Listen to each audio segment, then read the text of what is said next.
నమస్కారం, వార్తలకి స్వాగతం. నా పేరు రవి. ముందుగా వార్తల ముఖ్యాంశాలు చూద్దాం. హిమాచల్ ప్రదేశ్, పంజాబ్లోని వరద ప్రభావిత ప్రాంతాల్లో ప్రధాని మోదీ ఏరియల్ సర్వే. తక్షణ కేంద్ర సహాయంగా హిమాచల్ ప్రదేశ్కు 1500 కోట్లు, పంజాబ్కు 1600 కోట్ల రూపాయలు విడుదల చేస్తున్నట్లు పీఎం ప్రకటన. ముగిసిన ఉపరాష్ట్రపతి ఎన్నికల పోలింగ్, కొనసాగుతున్న ఓట్ల లెక్కింపు. ఓటు హక్కు వినియోగించుకున్న 768 మంది ఎంపీలు. మరో 2 గంటల్లో తుది ఫలితం. కేంద్ర మంత్రి నిర్మలా సీతారామన్తో ముఖ్యమంత్రి రేవంత్ రెడ్డి భేటీ.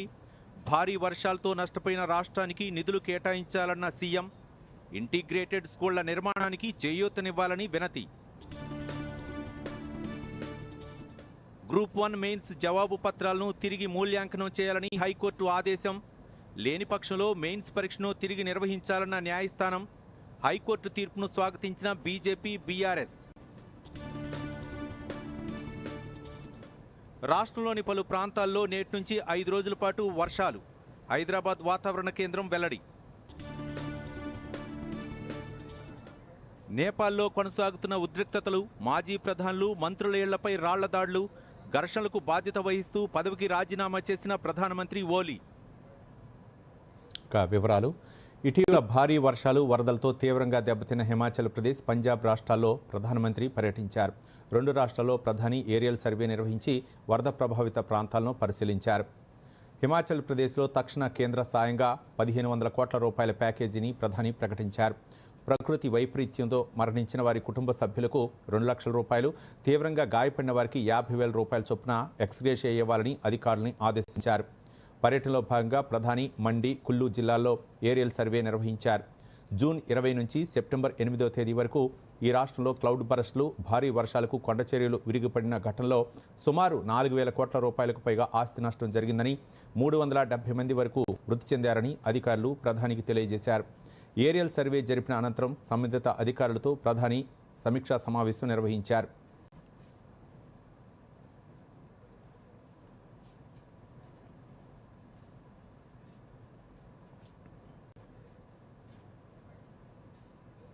హిమాచల్ ప్రదేశ్ పర్యటన అనంతరం ప్రధానమంత్రి నరేంద్ర మోదీ పంజాబ్ రాష్ట్రంలోని వరద ప్రభావిత ప్రాంతాలను పరిశీలించారు. ఆ రాష్ట్రానికి ఆర్థిక సాయంగా 1600 కోట్ల రూపాయలు కేంద్ర ప్రభుత్వం అందించనున్నట్లు ప్రకటించారు. ఇప్పటికే ఉన్న 12,000 కోట్ల రూపాయలకు అదనంగా ఈ సాయం అందించనున్నట్లు తెలిపారు.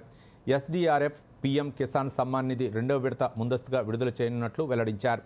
పీఎం ఆవాస్ యోజన కింద ఇళ్లు, జాతీయ రహదారుల పునరుద్ధరణ, పాఠశాల మరమ్మతులు తదితర చర్యలు చేపట్టనున్నారు.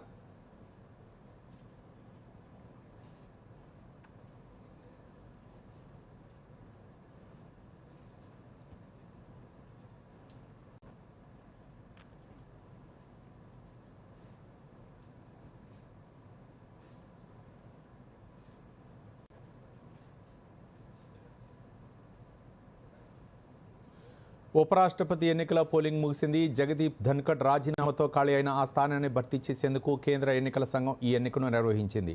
పార్లమెంటు నూతన భవనంలోని F101 వసుదాలో ఉదయం 10 గంటలకు ప్రారంభమైన పోలింగ్ సాయంత్రం 5 గంటలకు ముగిసింది.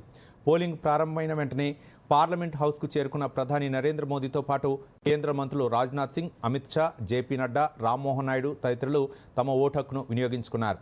ఇక ఇండియా కూటమి నుంచి ఏఐసీసీ చీఫ్ మల్లికార్జున ఖర్గే, రాహుల్ గాంధీ, సోనియా గాంధీ, ప్రియాంక గాంధీ, ఇతర కాంగ్రెస్ ఎంపీలు, మిత్రపక్షాల సభ్యులు తమ ఓటు హక్కును వినియోగించుకున్నారు. సరిగ్గా సాయంత్రం 6 గంటలకు ఓట్ల లెక్కింపు ప్రారంభమైంది. మరో గంట వ్యవధిలో తుది ఫలితం వెలువడే అవకాశం ఉంది. బీఆర్ఎస్, బీజేడీ, శిరోమణి అకాలీదళ్లు ఓటింగ్కు దూరంగా ఉన్నాయి. మొత్తం 788 మంది పార్లమెంటు సభ్యుల్లో 768 మంది తమ ఓటు హక్కును వినియోగించుకున్నారు. ఉపరాష్ట్రపతి ఎన్నికల బరిలో ఎన్డీఏ కూటమి అభ్యర్థిగా సిపి రాధాకృష్ణన్, ఇండియా కూటమి అభ్యర్థిగా జస్టిస్ బి సుదర్శన్ రెడ్డి ఉన్నారు.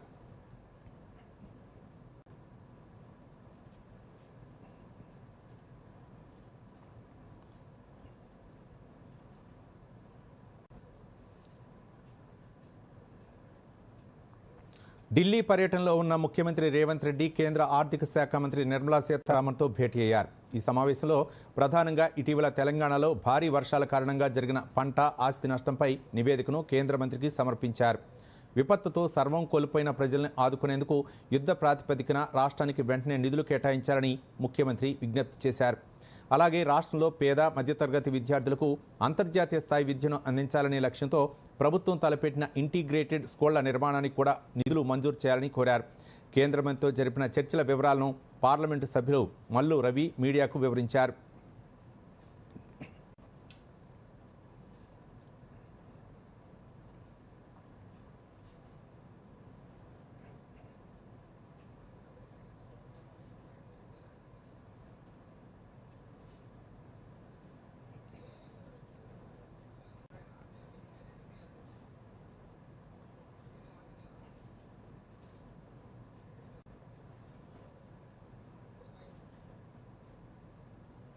మనం అడ్వాన్స్ ట్రైనింగ్ సెంటర్స్ గురించి, తర్వాత రాష్ట్ర రావాల్సినటువంటి ఫైనాన్షియల్ అసిస్టెన్స్ అంతా సమయానికి ఇవ్వాలని మరి ఫైనాన్స్ మినిస్టర్ గారితో మాట్లాడటం జరిగింది.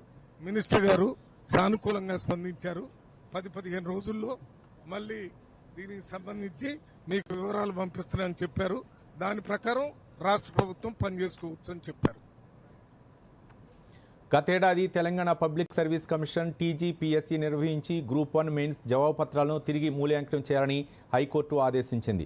మూల్యాంకనం సరిగ్గా జరగలేదని, తిరిగి నిర్వహించాలని దాఖలైన పిటిషన్లపై నేడు విచారించిన హైకోర్టు ఈ మేరకు ఈరోజు ఆదేశాలు జారీ చేసింది. మెయిన్స్ పరీక్షలు రాసిన అభ్యర్థులందరి జవాబు పత్రాలను రీవాల్యుయేషన్ చేయాల్సిందేనని ఆదేశించింది. ఇది సాధ్య కాకపోతే మెయిన్స్ పరీక్షను తిరిగి నిర్వహించి ప్రిలిమ్స్లో అర్హత సాధించిన అందరు అభ్యర్థులకు మెయిన్స్ పరీక్ష రాయడానికి అవకాశం ఇవ్వాలని పేర్కొంది. ఈ ప్రక్రియ మొత్తం 8 నెలల్లో పూర్తి చేయాలని హైకోర్టు ఆదేశించింది.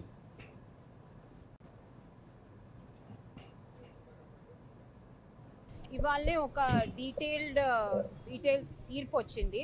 జూలైలో డీటెయిల్గా వాగ్వివాదాలు జరిగిన తర్వాత చాలా కాలం తర్వాత ఇవాళ ఒక detailed honourable judge has decided that the general ranking list as well as the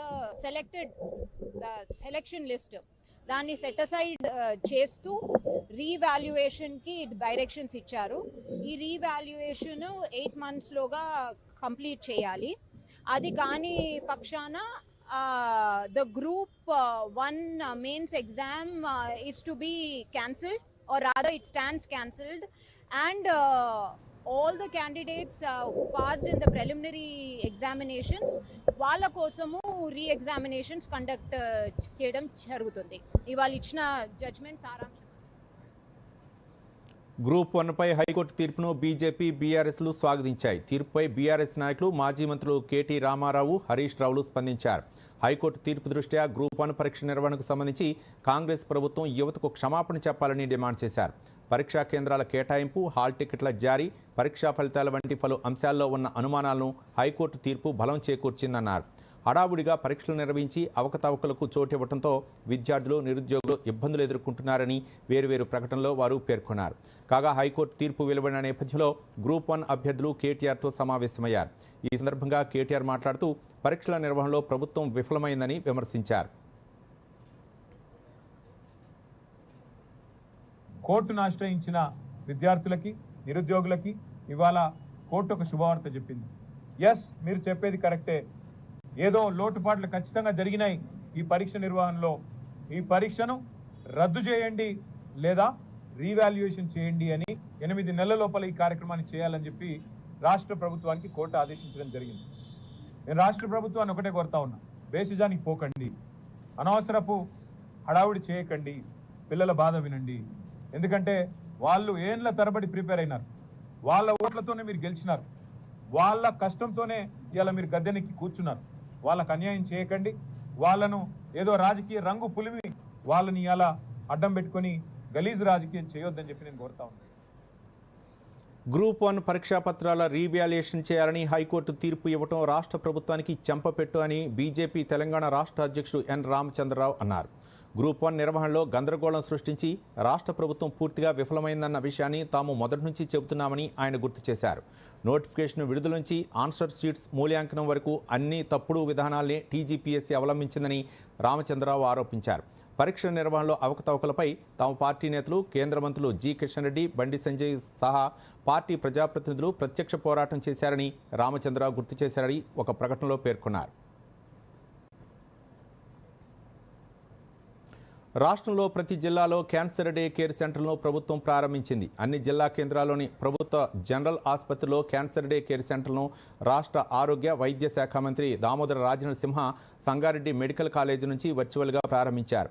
ప్రభుత్వ నర్సింగ్ కళాశాల విద్యార్థులకు ఇంగ్లీష్, విదేశీ భాషలు, ప్రధానంగా జర్మన్ భాష నైపుణ్యాలను పెంపొందించేందుకు హైదరాబాద్లోని English and foreign languages university ఇఫ్లూతో పాటు రాష్ట్ర ప్రభుత్వం ఒప్పందం కుదుర్చుకుంది. ఈ సందర్భంగా మంత్రి మాట్లాడుతూ క్యాన్సర్ వైద్య సేవలపై రాష్ట్ర ప్రభుత్వం ప్రత్యేక దృష్టి సారించిందన్నారు. రాబోయే రోజుల్లో అన్ని జిల్లాల్లో క్యాన్సర్ పరీక్షలకు మొబైల్ స్క్రీనింగ్ వాహనాలను కూడా అందుబాటులోకి తీసుకురావాలని నిర్ణయించినట్లు మంత్రి దామోదర రాజనరసింహ చెప్పారు. ప్రతి ఏడాది 3,000 మంది విద్యార్థులకు నర్సింగ్ కోర్సులో ప్రవేశాలు కల్పిస్తున్నామని, వారు ఇతర దేశాల్లో ఉద్యోగాలు పొందేందుకు, విదేశీ భాషలో శిక్షణ ఇచ్చేందుకు ఒప్పందం కుదుర్చుకున్నట్లు మంత్రి దామోదర రాజనరసింహ తెలిపారు.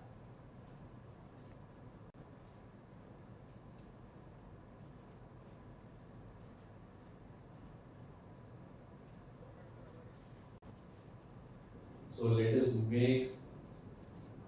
dedicated to, let us not use the word elimination, fight the cancer. Let us all together fight the cancer. And as far as foreign languages, nursing education is concerned, once again, the students make it a grand success. I have that commitment, I have that vision, I have that zeal. Mobile cancer screening vehicles మనం ఏర్పాటు చేసుకోవాలి. ప్రతి జిల్లాలో, ప్రతి గ్రామానికి ఈ vehicles, ఈ వాహనాలు పోవాలి. ప్రతి కుటుంబాన్ని స్క్రీన్ చేయాలి. ఒక కంప్లీట్ డాటా. రాష్ట్ర ఆర్థిక పరిస్థితి బాగోలేకపోయినా ఎన్నికల సమయంలో ఇచ్చిన హామీలను అమలు చేస్తున్నామని రెవెన్యూ శాఖ మంత్రి పొంగులేటి శ్రీనివాసరెడ్డి చెప్పారు. ఖమ్మం జిల్లా కూసుమంచి మండలంలోని నాయకన్ గూడెంలో నిర్మించిన పంచాయతీ కార్యాలయ నూతన భవనాన్ని మంత్రి ప్రారంభించారు. నరసింహులగూడెంలో పలు అభివృద్ధి కార్యక్రమాలను మంత్రి ప్రారంభించారు. ఈ సందర్భంగా ఏర్పాటైన కార్యక్రమాల్లో మంత్రి మాట్లాడుతూ రాష్ట్ర వ్యాప్తంగా ఇప్పటి వరకు 4.5 లక్షల ఇందిరమ్మ ఇళ్లు ఇచ్చామన్నారు. రాబోయే 3 ఏళ్లలో అర్హులైన వారందరికీ ఇందిరమ్మ ఇళ్లు ఇస్తామన్నారు మంత్రి పొంగులేటి.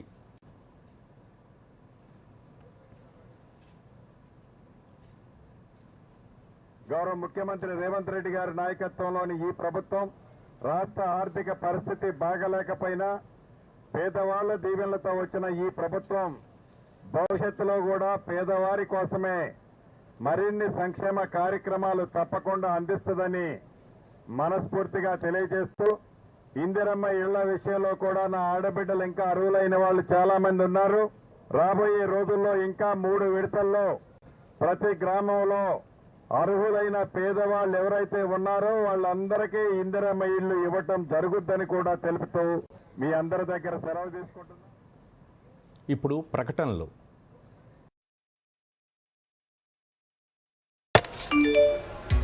తక్కువ కాలంలో ఎక్కువ లాభాలు జస్ట్ ఒక్క క్లిక్ లోనైనా వా! చిక్కుకున్నాడు. తెలియని లింక్స్ ని క్లిక్ చేయకండి. ఆర్బీఐ అంటోంది, తెలివిగా ఆలోచించండి, అప్రమత్తంగా ఉండండి.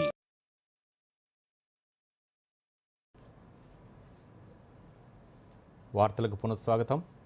పార్టీ మారిన ఎమ్మెల్యేలపై చర్యలు తీసుకోవాల్సిందేనని బీఆర్ఎస్ కార్యనిర్వాహక అధ్యక్షుడు కేటీఆర్ డిమాండ్ చేశారు. జడ్చర్లో ఆయన మీడియాతో మాట్లాడుతూ కాంగ్రెస్లో 10 మంది ఎమ్మెల్యేలు చేరినట్లు ఆ పార్టీ రాష్ట్ర అధ్యక్షుడు మహేష్ కుమార్ గౌడ్ చెప్పారని, వారిపై స్పీకర్ చర్యలు ఎందుకు తీసుకోవటం లేదని ప్రశ్నించారు. కాంగ్రెస్లో చేరిన 10 మంది ఎమ్మెల్యేలు ఏ పార్టీలో ఉన్నారో చెప్పుకోలేని పరిస్థితిలో ఉన్నారని అన్నారు. పీసీసీ అధ్యక్షుడు చేసిన ప్రకటనను సుప్రీంకోర్టు ముందుంచుతామన్నారు కేటీఆర్. ప్రదేశ్ కాంగ్రెస్ కమిటీ అధ్యక్షుడు మహేష్ కుమార్ గౌడ్ గారు, అవును ఆ 10 మంది మా పార్టీలో చేరినారు స్పష్టంగా చెప్పారు. మరి పీసీసీ ప్రెసిడెంటే అప్రూవర్గా మారిపోయిన తర్వాత, పీసీసీ ప్రెసిడెంట్ గారి నేరాంగీకారం చేసిన తర్వాత ఇంకా ఎంక్వైరీ ఎందుకు, ఇంకా చర్చ ఎందుకు? ఆ 10 మంది మీద వేటేయడానికి స్పీకర్ గారికి మొహమాటం ఎందుకని మేము అడుగుతా ఉన్నాం. ఇవాళ జీవితం అంతా రాజకీయం చేసిన పెద్దలు 2 సార్లు 3 సార్లు 4 సార్లు గెలిచిన వాళ్ళు, మంత్రులుగా పనిచేసిన వాళ్ళు ఏ పార్టీలో ఉన్నారు అని మీడియా వాళ్ళు అడిగితే చెప్పుకోలేని ఒక దురవస్థలో ఉన్నారు. నేరాంగీకారం అప్రూవర్గా పీసీసీ ప్రెసిడెంట్ గారు మారినారు. అట్లాగే కడియం శ్రీయర్ గారు కూడా నేను కాంగ్రెస్లో చేరాను, అని స్పష్టంగా చెప్పారు. ఇవన్నీ ఆన్ రికార్డ్ మీడియాతోనే చెప్పారు. కాబట్టి ఇంకా ఇందులో చర్చించడానికి కానీ, తర్కించడానికి కానీ, పరిశోధించడానికి కానీ ఏమీ లేదు. వెంటనే వారి మీద వేటు వేయాలని చెప్పి మా పార్టీ తరఫున మేము డిమాండ్ చేస్తున్నాం. కోర్టు యొక్క ఆలోచనని గౌరవించాలని చెప్పి మేము విజ్ఞప్తి చేస్తున్నాం. మాజీ ముఖ్యమంత్రి కె చంద్రశేఖరరావు అజెండాను తెలంగాణ జాగృతి తరపున ముందుకు తీసుకెళ్తామని ఆ సంస్థ అధ్యక్షురాలు కల్వకుంట్ల కవిత అన్నారు. కాళోజీ జయంతి సందర్భంగా జాగృతి కార్యాలయంలో కాళోజీ చిత్రపటానికి ఆమె పూలమాలలు వేసి నివాళులర్పించారు. ఈ సందర్భంగా కవిత మాట్లాడుతూ ఉన్నతమైన ఆశయాలతో అడుగువేయాలని ఆలోచిస్తున్నామన్నారు. ఆ లక్ష్యం దిశగా సంప్రదింపులు జరుగుతున్నాయని చెప్పారు. సామాజిక తెలంగాణ సాధించే వరకు జాగృతి కార్యకర్తలు విశ్రమించబోరని స్పష్టం చేశారు. కాళోజీ స్ఫూర్తితోనే కేసీఆర్ అజెండాను తెలంగాణ జాగృతి తరపున ముందుకు తీసుకెళ్తామన్నారు. ఉపరాష్ట్రపతి ఎన్నికలో జస్టిస్ సుదర్శన్ రెడ్డి ఎన్నికైతే ఆ పదవికి వన్నె తెస్తారని కవిత అన్నారు.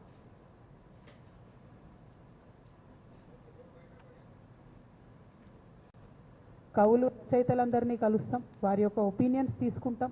తెలంగాణలో కేసీఆర్ గారి హయాంలో జరిగినటువంటి మంచినంతటి కూడా మనం ఇంకా ఎట్లా తీసుకొని వెళ్ళగలుగుతాం, ఇంకా పరిపుష్టంగా ఎట్లా చేయగలుగుతాం, ఆనాడు చేయకుండా మిగిలిపోయినటువంటి కొన్ని పనులు ఎట్లా ఉన్నాయి, మళ్ళీ మూడోసారి ఉంటే కేసీఆర్ గారు తప్పకుండా సామాజిక తెలంగాణ సాధనలో బలీయంగా కృషి చేసేవారని నేను నమ్ముతున్నాను. వారు అన్ఫార్చునేట్లీ అవకాశం రాలేదు. కాబట్టి తెలంగాణ జాగృతి ఆ ఎజెండాను ముందుకు తీసుకొని వెళ్తుందని కూడా ఈ సందర్భంగా తెలియజేస్తూ, మరి కాళోజీ నారాయణరావు గారి జయంతి సందర్భంగా, చాకలైలమ్మ గారి వర్ధంతి సందర్భంగా ఆ మహోన్నతమైనటువంటి వీరులు ఇచ్చేటటువంటి ఆ స్ఫూర్తిని ముందుకు తీసుకెళ్లడానికి ఇక్కడికి వచ్చినటువంటి మిత్రులందరికీ కూడా మళ్ళొకసారి ధన్యవాదాలు తెలియజేస్తా ఉన్నాను. ఖైదీలలో మార్పు తీసుకొచ్చేందుకు జైలు సిబ్బంది కృషి చేయాలని గవర్నర్ జిష్ణుదేవ్ వర్మ కోరారు. జైళ్ల శాఖ అమలు చేస్తున్న సంస్కరణలతో ఖైదీల్లో మార్పులు చూస్తున్నామని, సత్ప్రవర్తన కలిగిన ఖైదీలు జైలు నుంచి విడుదలై కొత్త జీవితాలను ప్రారంభించడం హర్షణీయమన్నారు. హైదరాబాద్ శివార్లోని తెలంగాణ పోలీస్ అకాడమీలో 7వ ఆల్ ఇండియా ప్రిజన్ డ్యూటీ మీట్ను గవర్నర్ ప్రారంభించారు. ఎల్లుండి వరకు కొనసాగే ఈ కార్యక్రమంలో 21 రాష్ట్రాలు, 3 కేంద్రపాలిత ప్రాంతాల నుంచి 1200 మందికి పైగా జైళ్ల శాఖ సిబ్బంది పాల్గొంటున్నారు. ఈ సందర్భంగా గవర్నర్ మాట్లాడుతూ, ప్రిజన్ డ్యూటీ మీట్ అందరికీ మంచి అనుభూతి కలిగించడంతో పాటు జైలు సంస్కరణలు చేపట్టడానికి శిక్షణలా ఉపయోగపడుతుందన్నారు.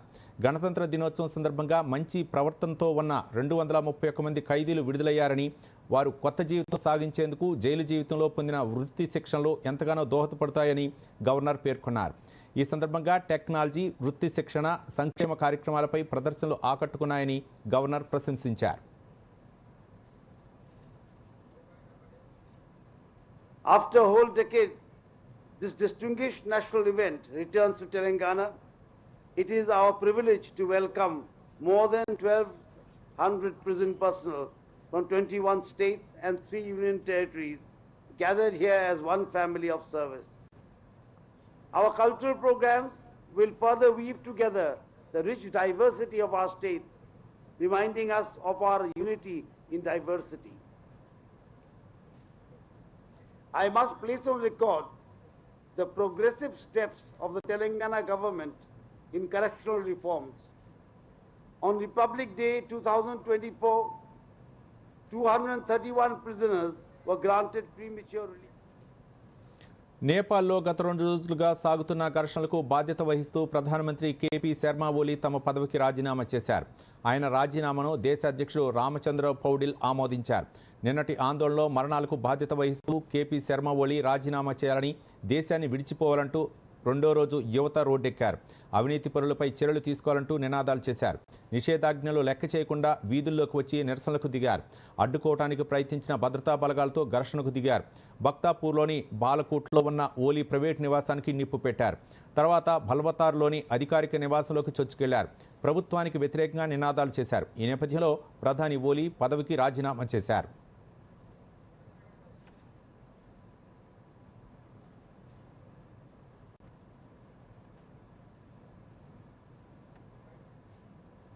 ఇప్పుడు ప్రకటనలు.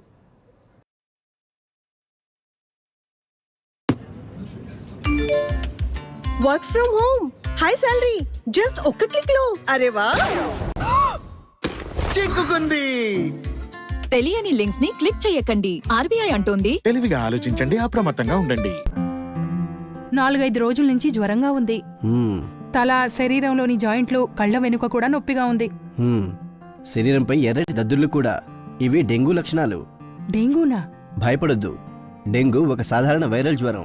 తగిన చికిత్సతో పాటు ద్రవ పదార్థాలు తీసుకుంటే ఇంట్లోనే నయమైపోతుంది. చాలా తక్కువ కేసుల్లో జ్వరం తగ్గిన తర్వాత కూడా రక్తస్రావం లేదా బీపీ తగ్గిపోతే ఆసుపత్రిలో తప్పనిసరిగా చేర్పించవలసి ఉంటుంది. డెంగ్యూ లక్షణాలు కనిపిస్తూనే డాక్టర్ని కలవండి. రక్త పరీక్ష చేయించుకోండి. డెంగ్యూ నుంచి రక్షణ పొందండి.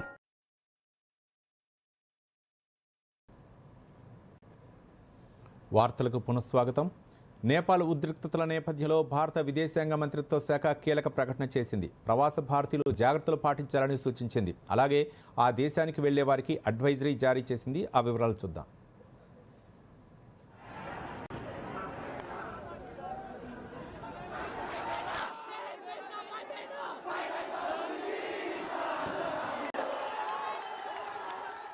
సామాజిక మాధ్యమాలపై నిషేధం ఎత్తివేసినప్పటికీ నేపాల్లో ఆందోళన కొనసాగుతున్న దృష్ట్యా భారత విదేశాంగ మంత్రిత్వ శాఖ ఆ దేశంలో పరిస్థితిపై ఆందోళన వ్యక్తం చేసింది.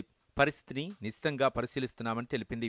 నిరసనలో చాలామంది యువకులు ప్రాణాలు కోల్పోవడంపై దిగ్భ్రాంతి వ్యక్తం చేసింది. గాయపడిన వారు త్వరగా కోలుకోవాలని ఆకాంక్షించింది. నేపాల్లో పౌరులందరూ సంయమనం పాటిస్తారని, శాంతియుత మార్గాలు, చర్చల ద్వారా సమస్యను పరిష్కరించుకుంటారని ఆశిస్తున్నామని ఒక ప్రకటనలో పేర్కొంది. కాఠ్మండు సహా నేపాల్లోని అనేక ఇతర నగరాల్లో అధికారులు కర్ఫ్యూ విధించిన దృష్ట్యా అక్కడ ఉన్న భారతీయులు జాగ్రత్తగా ఉండాలని, వీధుల్లోకి వెళ్లకుండా ఉండాలని సూచించింది. నేపాల్ అధికారులు భారత రాయబార కార్యాలయం జారీ చేసిన సూచనలు, మార్గదర్శకాలను పాటించాలని కోరింది. అలాగే నేపాల్లో భారతీయుల సహాయార్థం టోల్ ఫ్రీ నెంబర్లు 977-98-60-28, మరో నెంబర్ 977-98-1032-6134 నంబర్లకు కాల్ చేయాల్సిందిగా పేర్కొంది. ఆ దేశానికి ప్రయాణాన్ని వాయిదా వేసుకోవాలని సూచించింది. ఇదిలా ఉంటే భారతీయ విమానయాన సంస్థలు నేపాల్కు విమాన సర్వీసులను రద్దు చేసుకున్నాయి. కాఠ్మండులో అంతర్జాతీయ విమానాశ్రయం మూసివేయడంతో ఢిల్లీ కాఠ్మండు మార్గంలో విమానాలను రద్దు చేస్తున్నట్లు ఎయిర్ ఇండియా, ఇండిగో సహా పలు సంస్థలు ప్రకటించాయి. Bureau report, Doordarshan news. 2025 సంవత్సరానికి కాళోజీ పురస్కారానికి ఎంపికైన ప్రముఖ కవయిత్రి, కాలమిస్టు నెల్లుట్ల రమాదేవి ఈ సాయంత్రం హైదరాబాద్ రవీంద్ర భారతిలో జరుగుతున్న కార్యక్రమంలో అవార్డు అందుకుంటున్నారు. ఈ సందర్భంగా దూరదర్శన్తో మాట్లాడుతూ తనకు ఈ ప్రతిష్టాత్మకమైన కాళోజీ పురస్కారం లభించడం పట్ల సంతోషం వ్యక్తం చేశారు. ఈ అవార్డు దక్కడం గొప్ప అనుభూతిగా భావిస్తున్నానని రమాదేవి అన్నారు. 2025 సంవత్సరానికి ప్రతిష్టాత్మకమైన కాళోజీ పురస్కారం అందుకోవడం నాకు చాలా గర్వకారణంగా ఉంది, సంతోషంగా ఉంది. ఇది ఒక గొప్ప గౌరవంగా నేను భావిస్తూ ఉన్నాను. ఇది నాతో పాటు ఓరుగల్లు కవయిత్రులు, రచయిత్రులు, ఇంకా చెప్పాలంటే తెలంగాణ కవయిత్రులు, రచయిత్రులు అందరికీ దక్కిన గౌరవంగా నేను భావిస్తున్నాను. ఈ సమయంలో కాళోజీ అవార్డు 2015లో స్థాపించినప్పటి నుంచి గత 10 సంవత్సరాలుగా వాళ్ళు ప్రముఖ కవులు, ప్రముఖ రచయితలు వాళ్ళకి చెందింది. అయితే అందులో ఒక్క మహిళ కూడా లేకపోవడం అనేది ఒక ఇదిగా వెలితిగా ఉండేది. అనుకోకుండా ఈ సంవత్సరం ఒక మహిళకు ఇవ్వాలని వాళ్ళు అనుకోవడం, ఆ కాళోజీ మహిళ పురస్కారం అందుకున్న మొదటి మహిళని నేను కావడం నాకు ఇంకొంచెం సంతోషంగా ఉంది. కేంద్ర ప్రభుత్వం జీఎస్టీ పన్నుల తగ్గింపు చేయడం పట్ల దేశంలోని వివిధ వాణిజ్య వ్యాపారాలు, వివిధ వర్గాల జిల్లా ప్రజలు ఆనందం వ్యక్తం చేస్తున్నారని కరీంనగర్ నగరపాలక సంస్థ మాజీ మేయర్ యాదగిరి సునీల్ రావు తెలిపారు. కరీంనగర్ జిల్లా కేంద్రంలోని తెలంగాణ చౌక్లో కేంద్ర ప్రభుత్వానికి కృతజ్ఞతలు తెలుపుతూ కరీంనగర్ అసెంబ్లీ శాఖ ఆధ్వర్యంలో ప్రధాని నరేంద్ర మోదీ, కేంద్ర హోంశాఖ సహాయ మంత్రి బండి సంజయ్ కుమార్ చిత్రపటాలకు పాలాభిషేకం నిర్వహించారు. ఈ సందర్భంగా సునీల్ రావు మాట్లాడుతూ కేంద్ర ప్రభుత్వం బడుగు బలహీన వర్గాలను దృష్టిలో పెట్టుకుని 4 స్లాబులుగా ఉన్న జీఎస్టీని 2 స్లాబుల్లోకి తీసుకురావడం చాలా సంతోషం అన్నారు.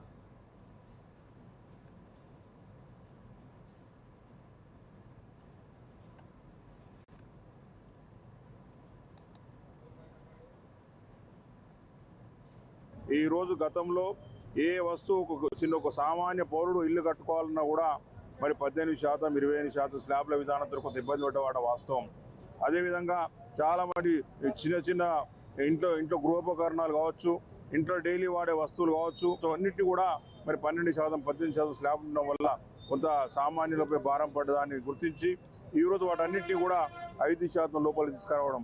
మరి అదేవిధంగా రైతులు పండించే పంటలకు ఉపయోగపడే యంత్రాలకు సంబంధించి ట్రాక్టర్లు కానీ, హార్వెస్టర్స్ కానీ వ్యవసాయానికి ఉపయోగపడే ప్రతి పనిముట్ల మీద కూడా మరి స్లాబ్ తగ్గించి 5% తీసుకురావడం అనేది చాలా విప్లవాత్మకమైన చర్య. కేంద్ర ప్రభుత్వం దాదాపు సంవత్సరానికి 60,000 కోట్లు నష్టం అవుతున్నా కూడా నష్టాన్ని భరించడానికి సిద్ధపడి ఈ రోజు ఈ విధంగా 2 స్లాబ్ల విధానాన్ని తీసుకొచ్చినటువంటి నరేంద్ర మోడీ గారికి మా ప్రజలందరి పక్షాన కూడా మేము హృదయపూర్వక.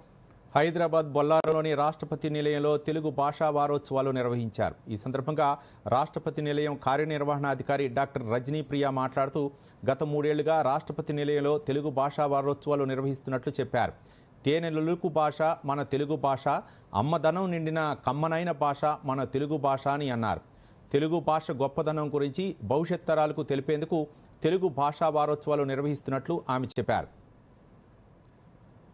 అనంతరం పలువురు తెలుగు భాషా పండితులు మాట్లాడుతూ కాలక్రమంగా వస్తున్న మార్పులతో తెలుగు భాష ఉనికి కోల్పోతుందని ఆవేదన వ్యక్తం చేశారు.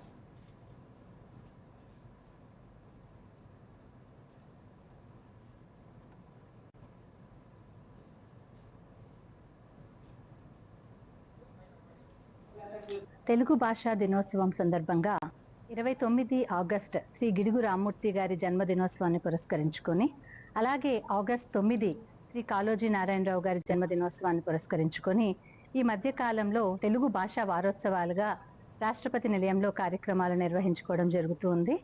ఈ కార్యక్రమాల్లో విద్యార్థులకు రకరకాల పోటీ కార్యక్రమాలు నిర్వహించడం జరిగింది. అలాగే జానపద నృత్యాలు, జానపద పాటలు, జానపద స్టోరీస్ ఇలాంటివి చాలా కార్యక్రమాలు నిర్వహించుకున్నాము.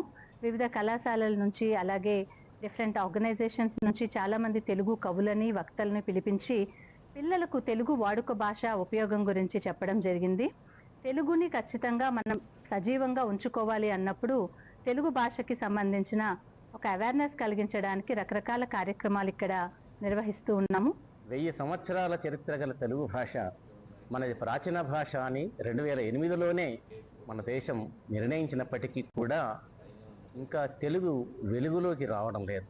దీనికి పాఠశాల స్థాయిలోనే పునాది చక్కగా ఉంటే మరి గోపురం చాలా బాగుంటుంది. తెలుగు మాధ్యమంలో విద్యను అభ్యసించి ఆ పై చదువులకు ఇతర మాధ్యమాల్లో చేసినప్పుడు పునాది గట్టిగా ఉన్నప్పుడు మన తెలుగు భాష అనేది సజీవంగా ఉంటుంది. తెలుగు భాష ప్రత్యేకత గురించి ఎందుకు నేర్చుకోవాలంటే ఇది ఇటాలియన్ ఆఫ్ ద ఈస్ట్ అని ఇంగ్లీష్లో చెప్తాం మనం. అజంత భాష ధ్వనిపూర్వక. మంచిర్యాల జిల్లాలో హెల్త్ కేర్ సిబ్బందికి వ్యాక్సినేషన్ కార్యక్రమం మాతా శిశు సంరక్షణ కేంద్రంలో ప్రారంభించారు. ఈ సందర్భంగా జిల్లా వైద్య ఆరోగ్య శాఖ అధికారిని మాట్లాడుతూ 2030 నాటికి జిల్లాలో హెపటైటిస్ బి దూరం చేద్దామని నినాదంతో వ్యాక్సినేషన్ కార్యక్రమాన్ని చేస్తున్నట్లు చెప్పారు. దీని ద్వారా ఆరోగ్యం, ఇతర ప్రభావం ఉండదన్నారు. ఆసుపత్రిలో పనిచేస్తున్న సిబ్బంది అందరూ ఈ వ్యాక్సినేషన్ కార్యక్రమంలో పాల్గొనాలని, విజయవంతం చేయాలన్నారు. ఈరోజు adult hepatitis B vaccination programme health care వర్కర్స్కి స్టార్ట్ చేయడం జరిగింది. ఈ హెపటైటిస్ బి వ్యాక్సినేషన్ అనేది నేషనల్ వైరల్ హెపటైటిస్ కంట్రోల్ ప్రోగ్రాంలోకి వస్తుంది. అంటే వైరస్ వలన హెపటైటిస్కి సంబంధించి ABCDE ఉంటవి. హెపటైటిస్ బి ఇన్ఫెక్షన్ వలన ఏమవుతుందంటే లివర్ క్రానిక్గా ఉంటే లివర్ డ్యామేజ్ అవ్వడానికి అవకాశం ఉంటుందన్నమాట. సో అందుకని చెప్పి 2030కి ఈ వ్యాధిని నిర్మూలించాలనే ఉద్దేశంతో ఈ హెపటైటిస్ బి వ్యాక్సిన్ అనేది ప్రతి ఒక్క ఎంప్లాయీకి, సూపరింటెండెంట్ నుంచి వేస్ట్ డిస్పోజల్ తీసేటటువంటి ఎంప్లాయీ, కాంట్రాక్ట్ అయినా రెగ్యులర్ అయినా ఎవరైనా కూడా అందరికీ కూడా గవర్నమెంట్ మెడికల్ కాలేజ్, అదేవిధంగా కమ్యూనిటీ హెల్త్ సెంటర్స్ 1071 మంది స్టాఫ్కి, హెల్త్ కేర్ స్టాఫ్కి అందరికీ కూడా ఇవ్వడం జరుగుతుంది. పెద్దపల్లి జిల్లాలోని రామగుండం పారిశ్రామిక ప్రాంతంలో జాతీయ ఎస్సీ కమిషన్ సభ్యులు వడ్డేపల్లి రామచంద్ర పర్యటించారు. వివిధ సమస్యలపై జిల్లాలోని షెడ్యూల్డ్ కులాలకు చెందిన బాధితులు రామచంద్రను కలిసి వారి సమస్యలను తెలియజేసి వినతి పత్రాలు అందించారు. ఈ సందర్భంగా జాతీయ ఎస్సీ కమిషన్ సభ్యులు వడ్డేపల్లి రామచంద్ర మాట్లాడుతూ షెడ్యూల్డ్ కులాల అభ్యున్నతికి కమిషన్ ఎల్లవేళలా అందుబాటులో ఉంటుందని వివరించారు. ప్రధాని మోదీ సామాన్య ప్రజలకు జీఎస్టీ వల్ల కలుగుతున్న ఇబ్బందులను చూసి జీఎస్టీని తగ్గించాలనే నిర్ణయం తీసుకున్నారని తెలిపారు. మాన్య ప్రధానమంత్రి గారు ఎన్నికలు కాదు ముఖ్యం, నా యొక్క దేశ ప్రజలు ముఖ్యమైనటువంటి ఒక సంకల్పంతో ఇవాళ జిఎస్టీని తగ్గింపు చేశారు. ఇవాళ ఆహార ఉత్పత్తులపై ముఖ్యంగా మనం తినే తిండి, పాలు కావచ్చు, నీరు కావచ్చు, మన గోధుమ పిండి కావచ్చు, మన రైస్ కావచ్చు, అన్ని రేట్లను కూడా 5% తీసుకురావడం అంటే ఇవాళ ఎన్ని ధరలు తగ్గిపోయినాయి అనేది మనం ఈ యొక్క జిఎస్టీ వల్ల మనకు మొన్న క్యాబినెట్ సమావేశంలో నిర్ణయం తీసుకున్నాం. రాష్ట్రంలో ఈ రోజు నుంచి 15వ తేదీ వరకు పలు ప్రాంతాల్లో భారీ వర్షాలు కురిసే అవకాశం ఉందని హైదరాబాద్ వాతావరణ కేంద్రం తెలిపింది. ఆదిలాబాద్, కొత్తగూడెం, హనుమకొండ, హైదరాబాద్, జగిత్యాల, జనగామ, భూపాలపల్లి, కామారెడ్డి తదితర ప్రాంతాల్లో పిడుగులతో కూడిన భారీ వర్షాలు కురుస్తాయని పేర్కొంది.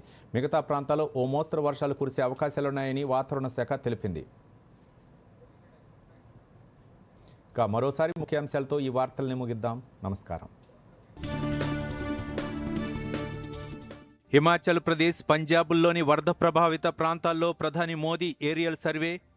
తక్షణ కేంద్ర సహాయంగా హిమాచల్ ప్రదేశ్కు 1500 కోట్లు, పంజాబ్కు 1600 కోట్ల రూపాయలు విడుదల చేస్తున్నట్లు పీఎం ప్రకటన. ముగిసిన ఉపరాష్ట్రపతి ఎన్నికల పోలింగ్, కొనసాగుతున్న ఓట్ల లెక్కింపు. ఓటు హక్కు వినియోగించుకున్న 768 మంది ఎంపీలు. మరో 2 గంటల్లో తుది ఫలితం. కేంద్ర మంత్రి నిర్మలా సీతారామన్తో ముఖ్యమంత్రి రేవంత్ రెడ్డి భేటీ. భారీ వర్షాలతో నష్టపోయిన రాష్ట్రానికి నిధులు కేటాయించాలన్న సీఎం. ఇంటిగ్రేటెడ్ స్కూళ్ల నిర్మాణానికి చేయూతనివ్వాలని వినతి.